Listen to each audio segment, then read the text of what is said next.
نبی صلی اللہ علیہ وسلم کی حدیث صحیح مسلم میں اور نسائی میں موجود ہے۔ آپ صلی اللہ علیہ وسلم نے فرمایا کہ جس گھر میں سورۃ البقرہ کی تلاوت ہوتی رہتی ہے اس گھر میں شیطان جن داخل نہیں ہو سکتا۔ سبحان اللہ، اتنی بڑی سورت ہم پڑھنے کے لیے جا رہے ہیں۔ پھر اس کے بعد صحیح مسلم، نسائی اور ترمذی میں ہے کہ حضرت ابو ہریرہ رضی اللہ عنہ سے مروی ہے، رسول اللہ صلی اللہ علیہ وسلم نے فرمایا کہ اپنے گھروں کو قبرستان نہ بناؤ، جس گھر میں سورۃ البقرہ پڑھی جائے اس گھر میں شیطان داخل نہیں ہو سکتا۔ یعنی آپ دیکھیں کہ سورۃ البقرہ کی صرف یہ فضیلت ہے، یہ قرآن کی پہلی سورت، کہ یہ گھروں کو شیطانی اثرات سے محفوظ رکھنے والی سورت ہے۔ اور پھر دیکھیں کہ سورہ بقرہ کی تلاوت اور سماعت، یعنی اس کو سننا جو ہے یہ جادو کا بہترین علاج ہے۔ یعنی ہر چیز کا مسئلہ ہمارے اس قرآن میں جو ہے موجود ہے، سبحان اللہ۔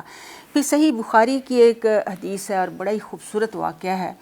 بہت ہی صحابی، حضرت قاری صحابی جو بہت اچھی تلاوت کرتے تھے، ان کی آواز بھی بہت ہی خوبصورت تھی، بڑی خوش الحانی کے ساتھ تلاوت کیا کرتے تھے۔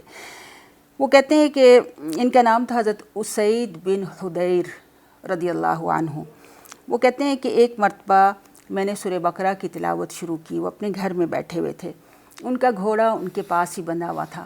کہتے ہیں کہ جب میں تلاوت کر رہا تھا تو گھوڑے نے اچانک ہی اچھلنا کودنا اور بدکنا شروع کر دیا۔ تو کہتے ہیں کہ میں نے قرات چھوڑ دی۔ جب قرات چھوڑتا تو گھوڑا بھی سیدھا ہو جاتا، لیکن جیسے ہی میں دوبارہ پڑھنا شروع کرتا تو پھر وہ اسی طرح سے اچھل کود شروع کر دیتا۔ اب ان کے بیٹے جو تھے یحییٰ، ان کے پاس بچے تھے اور ساتھ ہی لیٹے ہوئے تھے، انہیں یہ خطرہ ہوا کہ کہیں گھوڑا ان کو نقصان نہ پہنچا دے، تو اس وجہ سے انہوں نے سورہ بقرہ کی تلاوت جو تھی وہ چھوڑ دی اور ایک دم سے آسمان کی طرف نگاہ بھی کی۔ پھر صبح جب ہوئی تو پھر نبی صلی اللہ علیہ وسلم کی خدمت میں حاضر ہوئے اور انہیں سارا واقعہ سنایا کہ میں اس طرح سورہ بقرہ پڑھ رہا تھا۔ آپ صلی اللہ علیہ وسلم مسکراتے بھی رہے اور کہتے رہے کہ بولتے رہو اسید، بولتے رہو۔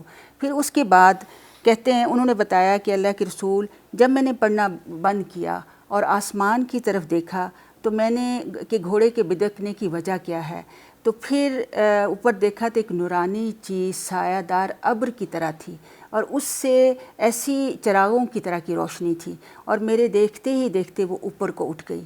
تو پھر نبی صلی اللہ علیہ وسلم فرمایا کہ جانتے ہو یہ کیا چیز تھی؟ یہ فرشتے تھے جو تمہاری آواز کو سن کر قریب آ گئے تھے۔ اگر تم پڑھنا موقوف نہ کرتے تو وہ صبح تک یوں ہی رہتے اور ہر شخص اس کو دیکھ لیتا اور یہ کسی سے نہ چپتے۔ سبحان اللہ۔ تو یہ سورۃ البقرہ کی فضیلت کے حوالے سے ہمیں حدیث ملتی ہے، اور یہ قرآن کی فضائل بھی ہیں کہ قرآن کی تلاوت کو سننے کا شوق فرشتوں کو بھی ہوتا ہے۔ اللہ ہمیں خوش الحانی سے قرآن کو پڑھنے اور اتنی محبت سے پڑھنے کی توفیق عطا فرمائے۔ پھر مسند احمد اور ابن ماجہ کی یہ حدیث ہے، پیارے نبی صلی اللہ علیہ وسلم نے فرمایا کہ سورہ بقرہ سیکھو، اس کو حاصل کرنا برکت ہے۔ دیکھیں کہ یہاں سیکھنے کا لفظ آیا ہے، انشاءاللہ ہم اس سورت کو سیکھیں گے، صرف اس کی تلاوت نہیں کریں گے۔ اس کو حاصل کرنا برکت ہے، اس کو چھوڑنا حسرت ہے۔ یہ پیارے نبی صلی اللہ علیہ وسلم کے الفاظ کے مفہوم ہیں جو میں آپ کے سامنے بیان کر رہی ہوں۔ پھر آپ صلی اللہ علیہ وسلم نے فرمایا کہ جادوگر اس کی طاقت نہیں رکھتے۔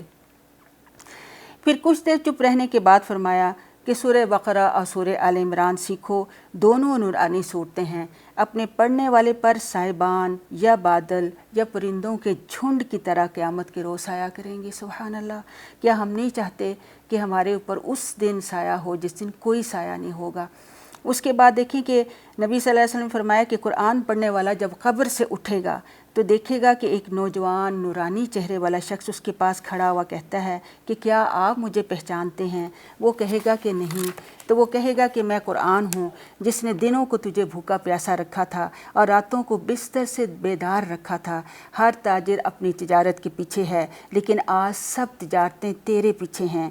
اب اسے ملک دائیں ہاتھ میں دیا جائے گا اور ہمیشگی بائیں ہاتھ میں دی جائے گی۔ اس کے سر پر وقار اور عزت کا تاج رکھا جائے گا۔ اس کے ماں باپ کو 2 ایسے عمدہ قیمتی حلے پہنائے جائیں گے کہ ساری دنیا کی ہر دولت، ہر قیمت اس کے سامنے ہیج ہوگی۔ وہ حیران ہو کر کہیں گے کہ یہ ہمیں کیوں دی جا رہی ہیں یہ ساری نعمتیں؟ تو انہیں جواب دیا جائے گا کہ یہ تیرے بچے کے قرآن پڑھنے کی وجہ سے، اس کے عمل کرنے کی وجہ سے یہ تجھے انعام کیا جا رہا ہے۔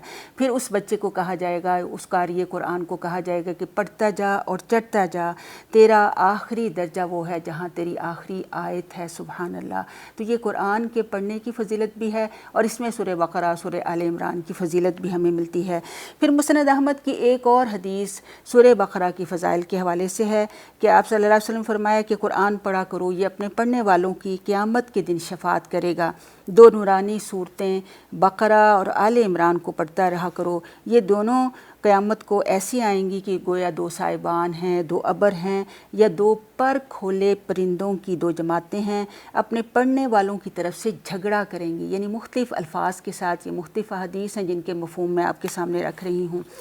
پھر آپ صلی اللہ علیہ وسلم نے فرمایا کہ سورہ بقرہ پڑھا کرو، اس کا لینا برکت ہے، اس کو چھوڑنا حسرت ہے، اس کی طاقت باطل والوں کو نہیں ہے۔ یہ صحیح مسلم کی روایت ہے۔ پھر آپ صلی اللہ علیہ وسلم کی ایک اور حدیث میں یہ بھی الفاظ آتے ہیں کہ یہ دونوں صورتیں پروردگار سے ڈٹ کر سفارش کریں گی۔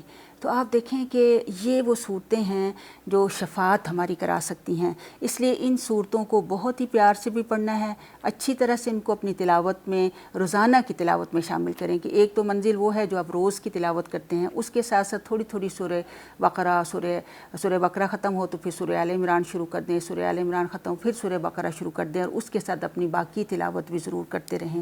اللہ تعالیٰ اس قرآن کو ہمیں پڑھنے کی، اس کو سمجھنے کی، اس کو عمل کرنے کی توفیق ہمیں عطا ہو، اور اللہ تعالیٰ اس قرآن کو ہمارے دلوں کی بہار بنا دے۔ وما علینا الا البلاغ المبین۔ السلام علیکم ورحمۃ اللہ وبرکاتہ۔